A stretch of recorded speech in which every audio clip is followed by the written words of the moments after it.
Pero agora imos deixar os nosos axentes secretos e coñecer a Guido, un guía turístico tan apaixonado que cando non está falando das rúas de Lugo cos turistas, queda con veciñas como Miluca para seguir falando das rúas de Lugo.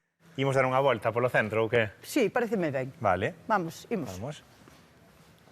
Mira, hoxe vamos facer unha cousa diferente do que faz ti. Ti sempre me levas por sitios que eu non coñezo. Pero hoxe vou te levar eu por sitios que ti si coñeces, pero que eu conozco diferente, porque eu nacín aquí, vou te levar por donde eu nacín, e vou te levar por donde eu vivín de pequena. Que eso, claro, que eso estáche todo moi cambiado, non ten moito que ver cando eu nacín e cando eu era pequena, a como está todo hoxe, pero así tamén vamos vindo. Genial. Hombre, meu fillo. Ah, mira que ben, Luis. Hola, Luis. ¿Qué tal? Que tal, Luis? Aquí estamos, ben.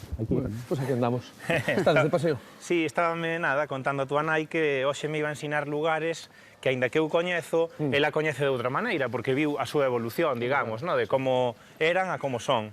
Eu quedei hoxe co meu veciño Guido e con meu fillo Luis para amosarlles e para que nos acompañaran nun paseo pola miña infancia, polo meu nacemento e pola miña infancia. Non sabedes esa canción que dice «Donde se mete la chica del 17?» Eu nacín no 17, daqui do Campo Castelo. Entonces, faime gracia a canción, claro, porque cando eu ia de pequena, decía, pois é que eu nacín no 17. A casa onde eu nacín, no Campo Castelo, no 17, dá para a parte de atrás a muralla. Donde se mete la chica del 17? Era este edificio ou era outro? Pero está cambiado. Está cambiado. Ao cambiar o baixo todo, pois... Claro, claro. Era un portal...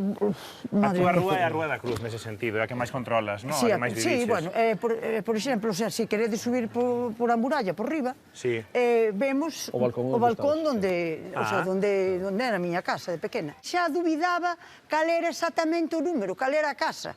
Claro que ao voltar pola muralla, vin perfectamente onde era a ventaniña onde eu nacín. Aquí nacín eu. Ah, en que piso? Aquí. Aí abaixo, no primeiro. No primeiro, sí. Aí abaixo nacín eu. Xa. Así que isto sí que me fai moita ilusión, sinceramente. Sí. Sí, xa fai moito, E pero... cantos anos dis que viviches aí? Eu vivín hasta os 9 anos. Ata os 9? Despois, sí, Bueno, porque... xa son. Sí.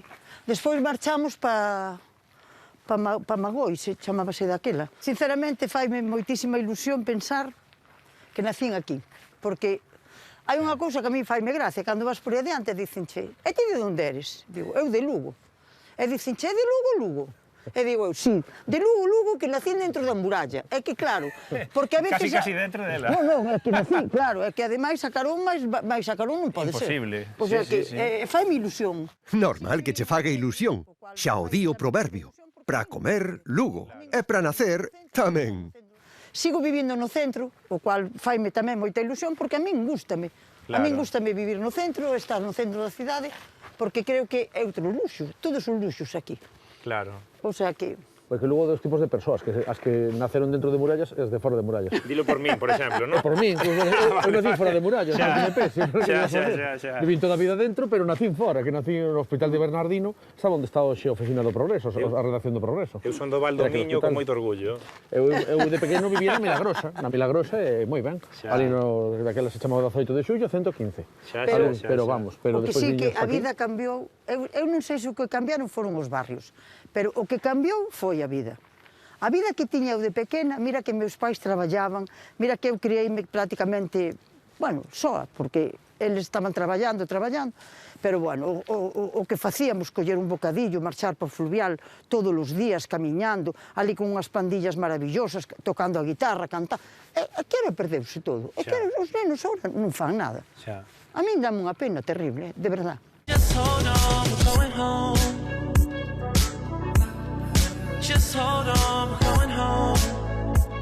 Se mirades para aí, esa é a Praza Maior, a Praza de España de Lugo, onde eu xogaba de pequena, que íbamos a coller sitio para xogar.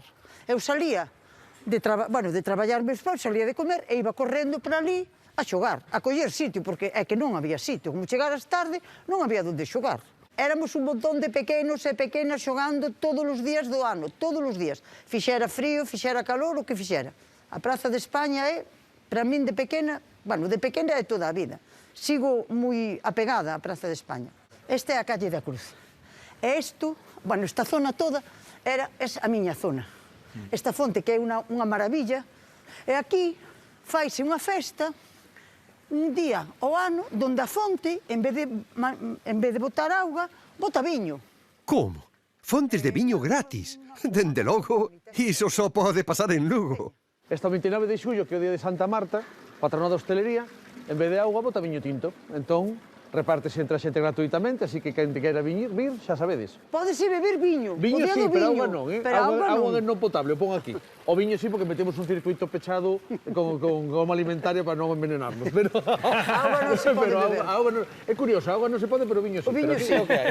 Por que se solo se bebe unha vez ao ano? Claro. O viño. E agora tomamos algo onde queirades Ahora vos. vamos comer algo. Vale, onde queirades vos. Sí, sí, Vale. ahora hai que tomar un viñeño con unha tapiña destas que poñen aquí. Vale. Veña, vámonos. E quen non chega tarde, pero si ás presas, é Guido, o guía turístico que aproveita o tempo libre do anoitecer para seguir falando coa xente das rúas do barrio.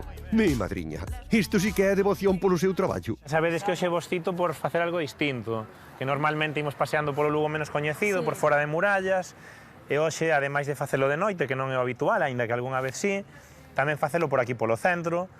Bueno, elexín quedar con vos aquí porque os meus avós tiveron un bar, vos xa o sabedes, algúns, non? Onde está Europa exactamente? Onde está? Está xusto aquí detrás, o bar está xusto aquí. Queredes que o vexamos? Sí, Veña, sí, pois vamos, imos velo. Hoxe a excusa foi ensinarlles o bar que tiveron os meus avós durante varias décadas na Porta de San Fernando. Era o Café Bar Europa, que logo foi Bar Kennedy ata o día de hoxe. Onde está o Kennedy, tiveron o bar varias décadas. Claro, para mí é unha zona especial porque a miña nai medrou aquí. Entón, moitos relatos da infancia pois suceden aquí. Esta porta inaugurou a raíña Isabel II, Sí, sabes? Isabel II, E entrou veu por aquí. cos fillos e trouxe un deles, que era pequeniño, que tiña un ano, que é Príncipe Afonso, que por iso renomearon con ese nome.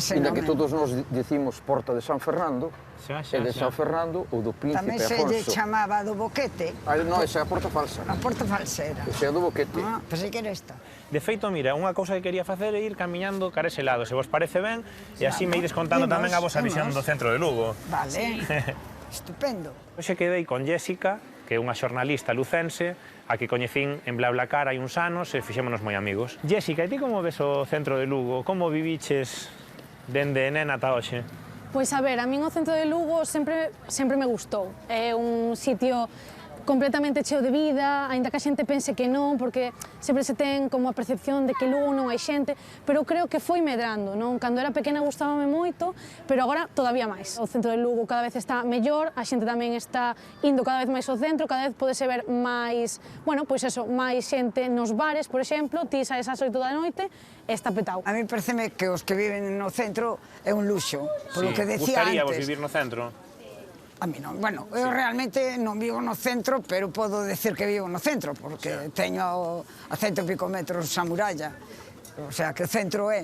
Pero, polo que decía antes, toda a actividade cultural, e incluso a nivel de administrativo, e todo está dentro da cidade. Eu coñezo xente que teñen casas xa de pais aquí, e ten moitísimas vantaxes, pero tamén ten o seu aquel, é dicir, cando a casa non é túa en total, non hai ascensor, non hai garaxe, non hai tal, pois ten a súa... Estáse rehabilitando moito, Sí, pero hai que chegar a acordos, hai que ter poderío económico para facelo, etc. Pero claro, no outro sentido de tes todo, vas en zapatillas a todo. E incluso camiñas 5 minutos e estás en medio da natureza. Exacto. Pois mira, antes faleivos dos meus avós, eu coñecín a miña avoa, que foi unha referencia para min, porque medrei moito con ela en Concepción Arenal, aquí preto, e con ela íbamos sempre a Madarro a tomar as xemas que me encantaban, a confitería máis antiga de Lugo, do século XIX. Que vos parece se imos ata ali? Oh, unha maravilla. Pois veña. Eu, se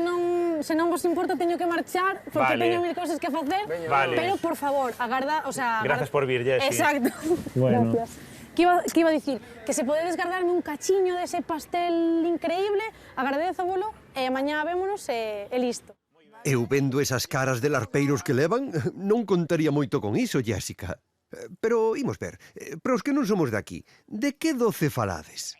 As xemas son un doce tradicional que se fai aquí na confitería Madarro e que eu de pequeno viña coa miña avoa sempre a probalas, a saborealas, porque me encantaban. Hoxe viñamos en plan de paseo, pero ao final non te libras de sacar a túa vena de guía Xa. e non podes pasar sin referirte ao teu Lugo, que si isto, que si outro. Eu quero que guíes ti hoxe un pouco tamén, Teresa. Bueno.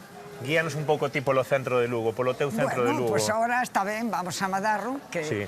tomamos un pastelito, Cal é o por doce que levaríate máis vos gusta de Madarro? Cal é o O Plaza doce que máis nos gusta? Porque eu teño un... A min a xema, Sí, que é o claro. clásico de É o máis dicía a miña coñecido e o avó. máis rico, Cal? O máis coñecido e o máis rico. Discrepo. A ti tamén che gusta, Sí. verdad? Discrepo. Bueno, sí. O pastelón de nata. Oiche, Pastelón despois de do nata. Pastelón de Madarro, nata. podémoslo levar. O pastelón de nata. Xa. Basto duro, Ti, Teresa? A min dame igual. Vaime todo. Vaiche todo. Teño un estómago moi agradecido. Vaiche todo, vaiche todo. Fixemos unha parada na confitería Madarro que se fundou no ano 1891, é a confitería máis antiga de Lugo, do século XIX, é unha demostración máis de que Lugo non só é o Lugo romano, que é importantísimo que haxa un pasado romano tan importante, pero tamén son outras etapas da historia, e o século XIX, concretamente o século XX, son dous séculos moi importantes para a cidade. Boísimo. Sí, Oe, o sea que isto aparte último. se tengo fama, por algo é. son receitas de Moi moitos boas. anos, verdad? Home, Sí, sí. estos Dende teñen cando ti dende pequena que viñas a Madarro? Sí, sí. Home, esta era a calle do Paseo. Viñamos aquí ao Ligue. Paseábamos, paseo, de allí, Paseo. aquí, pasábamos 3 horas. 3 horas de paseo. Dende logo é moito máis doado ligar agora, que basta con poñer un fueguito no Instagram ou mandar un WhatsApp para quedar. Pero claro, eran outros tempos e outra tecnoloxía. Que opinas, David? Que opinas da... Están moi ricas. Francamente bo. Como sempre, que Francamente bo. Imos logo a dar un paseíño pola Rúa da Raíña. damos que hai que queimar isto tamén. Xa. A min con tanto falar de xemas doces entrou unha fame.